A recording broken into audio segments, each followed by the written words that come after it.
Hey everybody, G36TN pilot here. We're returning the Bonanza from Bentonville, Summit Aviation, which is KVBT.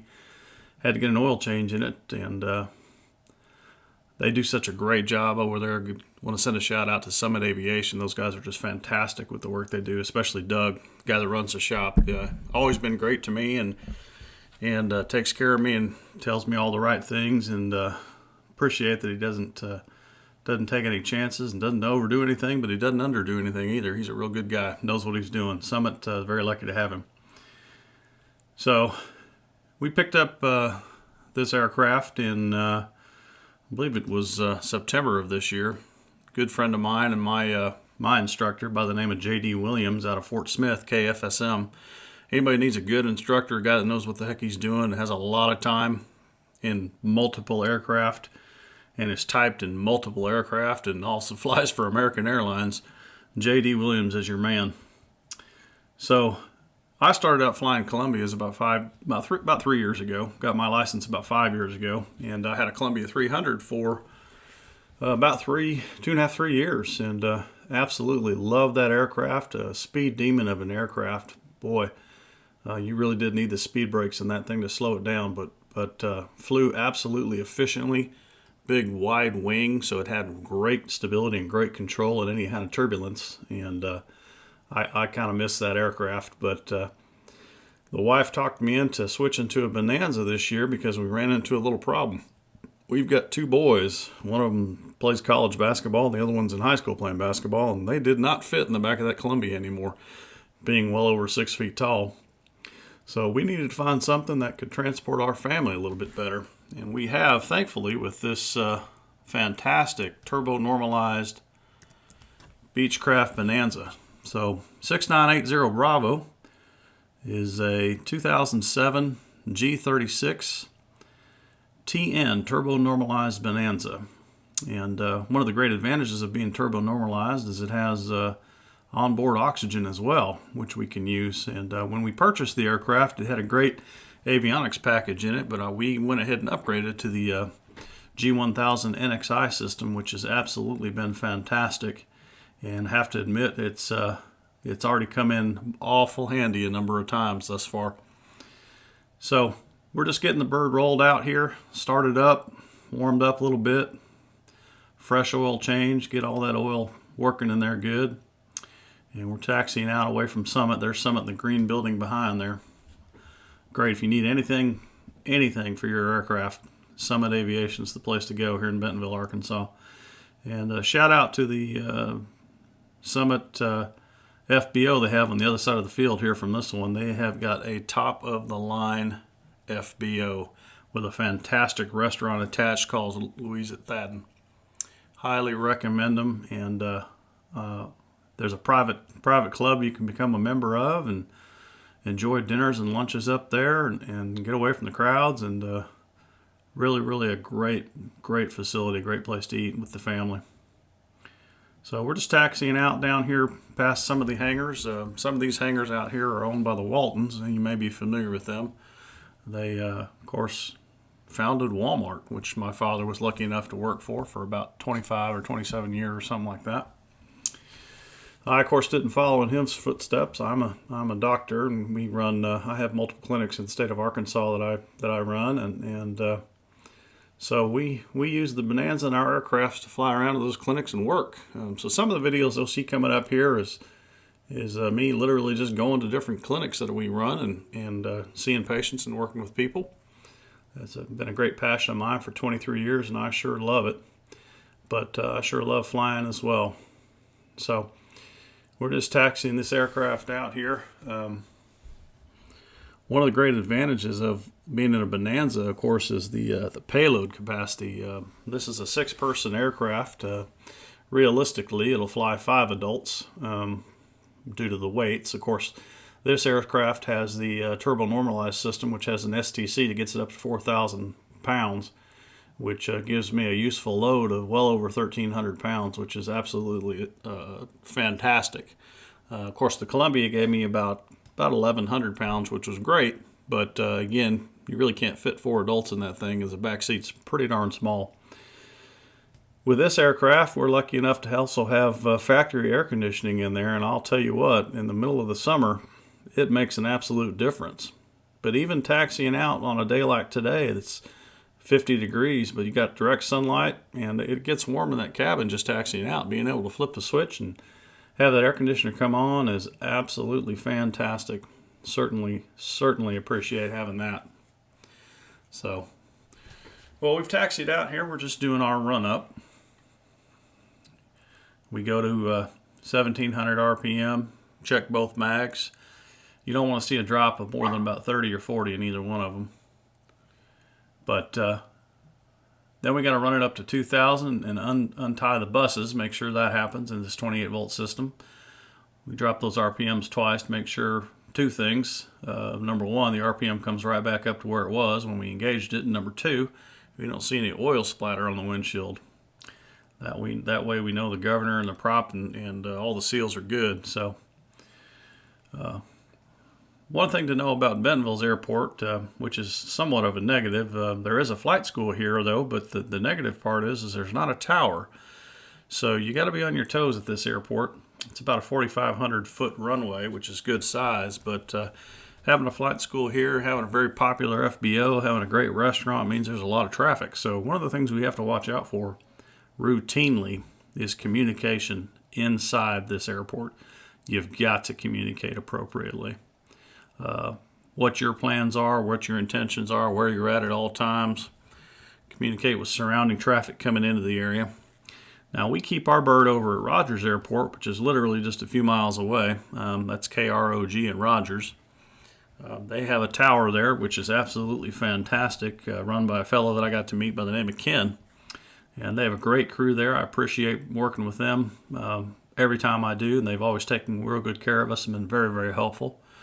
One thing that I wish Rogers did have that they did not is a radar. We need to have a dadgum radar at that particular airport. So if anybody's hearing me from Rogers, listen, I'm advocating for a radar at that station. So here we go, full power, full manifold pressure. We see about 30 on the manifold pressure. Fuel flow is very high at about 34.5. Being a turbo normalized system, you're going to have a pretty high fuel flow. But this thing will get up and go pretty quick. Of course, once that turbo kicks in, it's awful nice. A lot of people talk about how you don't see an advantage over turbo down low, but I'll tell you what, it's fast. The gear in a Bonanza is absolutely amazing. You're going to see a retraction in about 3 to 4 seconds, and it's robust and sturdy, and I don't know very many people have ever had a bad landing in a Beechcraft Bonanza A36 or G36, because that's the same landing gear that's in a Baron. It is strong. Now, the advantage of a turbo normalized system is this. If I were to continue going up at this angle, we set the flight level change to 120 knots. Now, it'll burn about 34.5 gallons at that ratio, but it'll do it from 1,000 feet all the way to 20,000 feet, and it won't slow down. The Columbia would have a blazing fast takeoff speed and a blazing fast climb rate up to about 5,000 feet, and then it really would slow itself down, and it just wouldn't climb at more than about 500 feet a minute. This Bonanza will climb at 900 feet a minute or more at 120 knots from the floor to 20,000 feet, and it's absolutely amazing how it does that in a turbo. Of course, you're burning quite a bit of fuel when you do that, but you'll get up to that altitude of your choice pretty darn quick. And one of the things I've learned recently in talking to the Beechcraft.net people is about how to properly fly this IO 550 motor. I used to fly it 24 squared, 23 squared.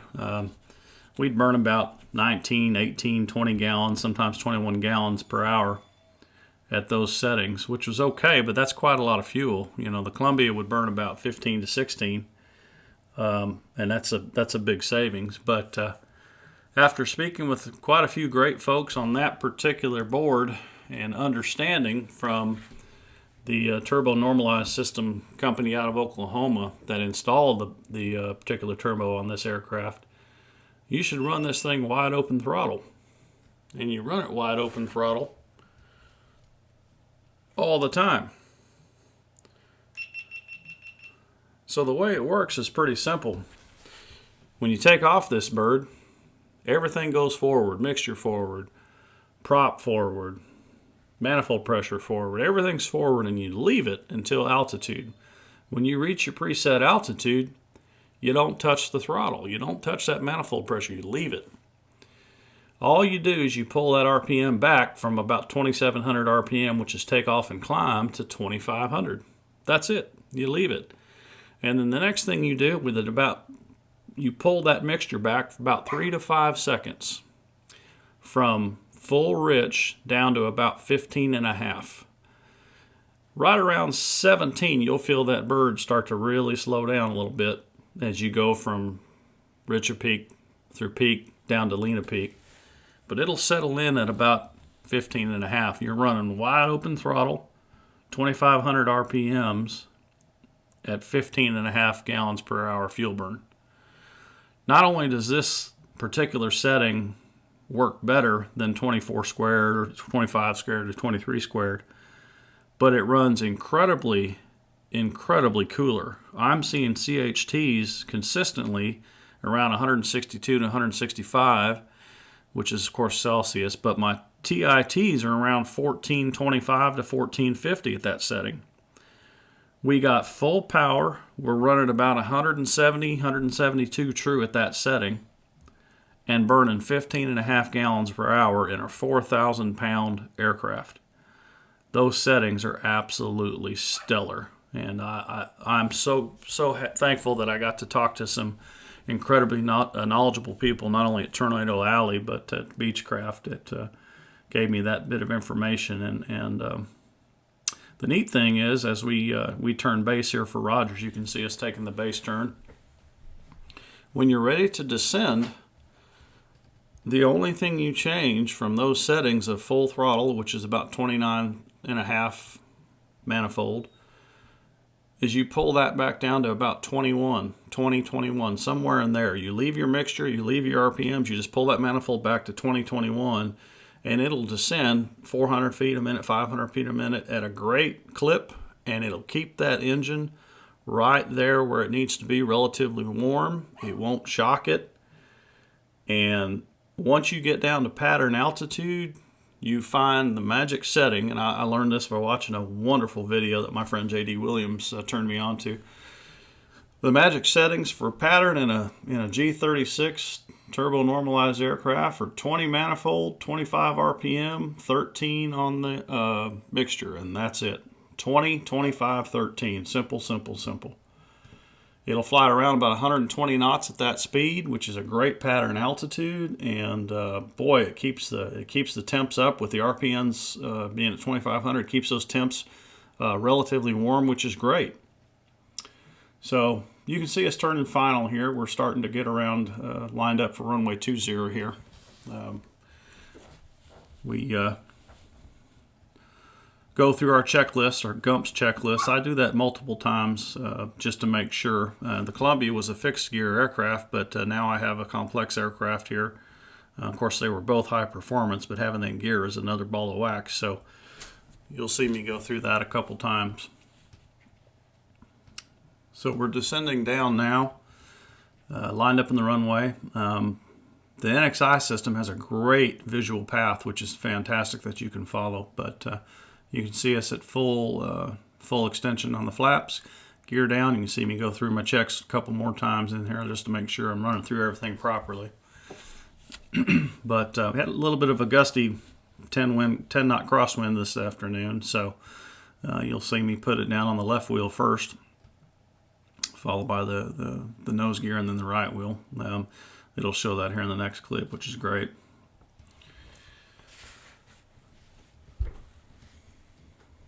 Here we go, coming in. You'll see the left wheel touch first. There we go.